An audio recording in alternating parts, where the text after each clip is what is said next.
Kaya tara na mga kani, tuklasin natin. Warm up muna. Okay. Magandang umaga po sa inyo lahat. Narito po tayo sa aking kaanak para bisitahin. Kaya simulan na natin ang medyo malayong lakarin. Pinauna ko na nga pala ang aking pamilya doon.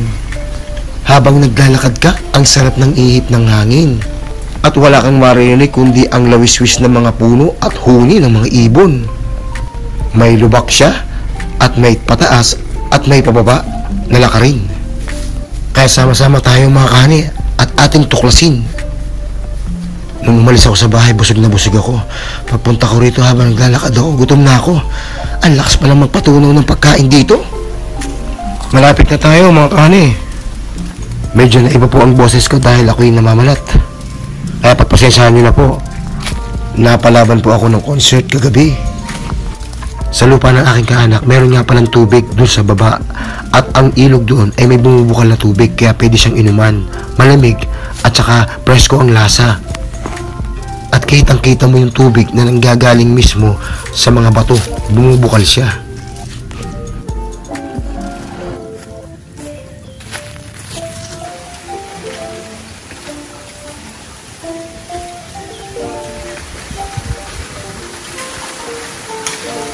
At finally, naabot na rin natin at narating na rin natin na maayos itong lugar ng aking kaanak. Dito po sa lugar na ito, mababait po ang mga tao.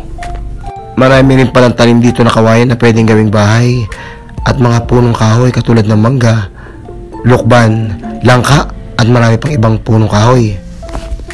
At marami ring bato pwede rin sa paggagawa ng bahay, bubong, wall at flooring. Napaikutan ito ng bakod kaya alam namin kung nasan na kami. Kaya alam ko kung hanggang saan kami. Kapag nandun na kami sa pinakadulo o naroon na pinakabahagi na bakod, eh di atras uli kami. Ikot lang kami ng ikot. Kaya pagpasensyahan nyo na medyo mahina ang boses ko. At narito po tayo sa loob. Ang laki po nito na pinabibisita sa akin ng kaanak. Ito po ay nababalot na siya ng barbed wire. Umalis po kaya pinapabisita sa amin. At ang gagawin lang po namin, tatabasan namin yung mga damo-damo kasi tumataas na. Yung po mga gilid niya, yung mga kalapit ng barber, medyo marami ng mga halaman kaya tatanggalin namin kasi nasisira po yung pinakabakod niya. Kaya ang gagawin namin, tatabasin namin yung mga damo-damo at saka yung maano sa mga punong kahoy. At i-clear po namin yung mga bakod. Ang laki nga pala nito ay 9,000, halos yung hektarya, 9,900 plus eh. So, ano lang po siya, bali, konti na lang, isang hektarya na. Bali, ito po ay naiikot siya ng bakod sa gilid at lakas ng hangin. Lakas po ng hangin dito, masarap yung saliwayang hangin talaga. At ito po ang ito yung mga paligid. Kawayan, may mangga, maraming mga tanim na punong kahoy, may mangga, may iba't ibang klaseng prutas. At iniikot po namin ito, linisin po muna namin yung mga damo-damo sa mga paligid niya para hindi mahirapan yung mga halaman na lumaki.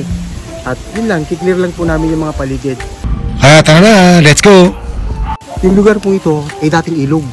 Kaya yung mga bato dito ay iba't ibang klase. At makikita nyo yung formation ng bato ay hindi siya naka-align doon sa pagkakaayos niya.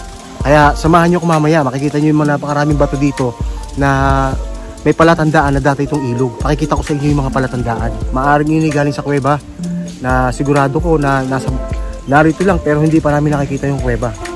Lahat na po na materialis na rito, gagawa tayo ng bahay, nangyari sa kawayan at mga bato. Ito, pakikita nyo to.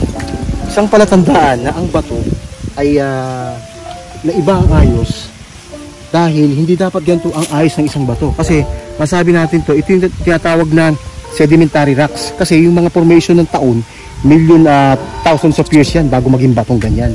Maging batong ganyan. Ano nangyari dito?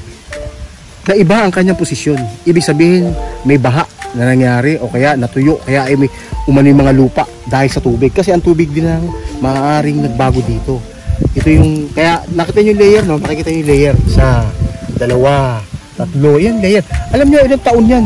10,000 taon yan. Minsan abuti pa ng milyon taon. Nakita nyo yung layer ng batong to. Ang posisyon dapat ng batong to, nakaganon. Pero ano nangyari dito? Ganun, paganon-ganon, no? Ibig sabihin, nawala na sa posisyon. Hindi na to ang tamang posisyon ng isang batong ito.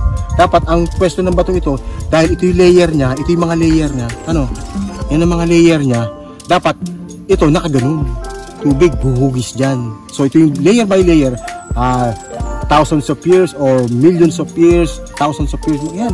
Bago maging ganyan yan, libong taon, minsan milyong taon pa.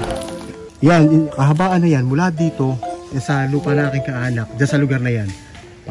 Punta rito, yung lugar na yan, nariyan ang ilog.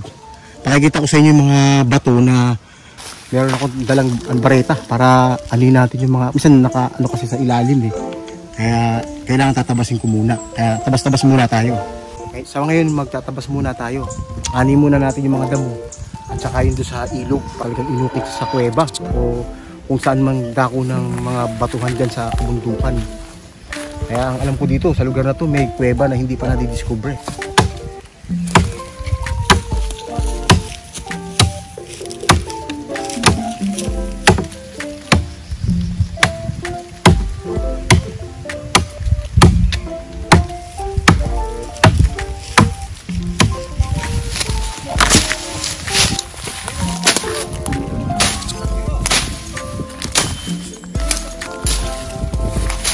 Okay lang tayo, lalayo ako.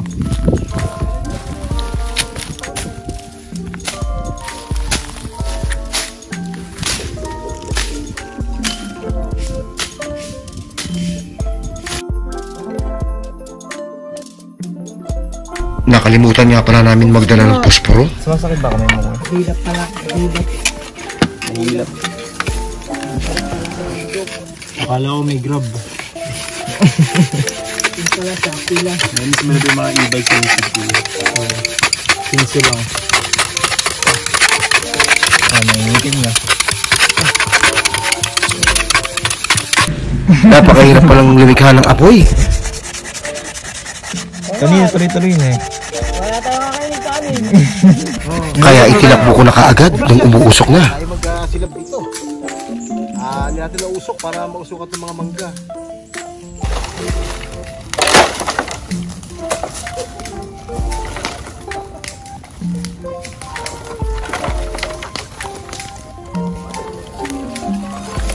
Pupunta ka dito ah. Pakita ka sa video basti. Sabihin mo, here we are. Dito ka, harap ka na. Okay na yan.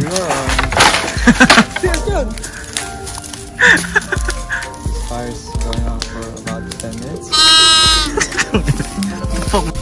Kaya hindi na kami nag-aksaya ng panahon, inikot na namin. Ang sarap palang umikot-ikot dito. Taas, baba, at pabarangay yung mga daan. At kailangan mo kumapit kung hindi mahuhulog ka. At ang bilis palang matunawan dito sa bundok, parang lagi kang gutom.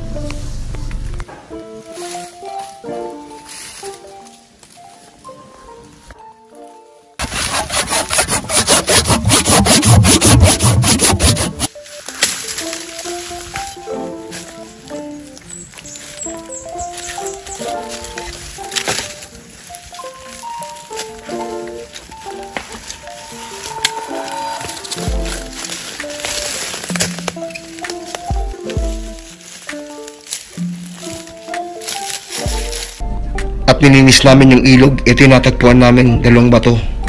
Kaya hukayin na natin, gumamit tayo ng bareta. Sa ibabaw pa lang makikita na, pero mas marami ito sa ilalim kung talagang huhukayin. Biro mo yung kahabaan ito, napakaraming available na bato. At iba't ibang hugis pa, may maliit at saka may malaki. At narito na, nakuha na natin mula sa ibabaw lamang. Sandali lang pala itong burutin. At ito pa yung isa. Alam niyo yung hugis niya, para siyang isdang night fish. At hanggang dito na lang po, at marami pong development na nag-iintay sa lupang ito. Kaya make sure to subscribe po sa aking channel para po lagi kayo nakasubaybay o nakaantabay dito sa aking pagde-develop ng lupang ito. Salamat po at ingat!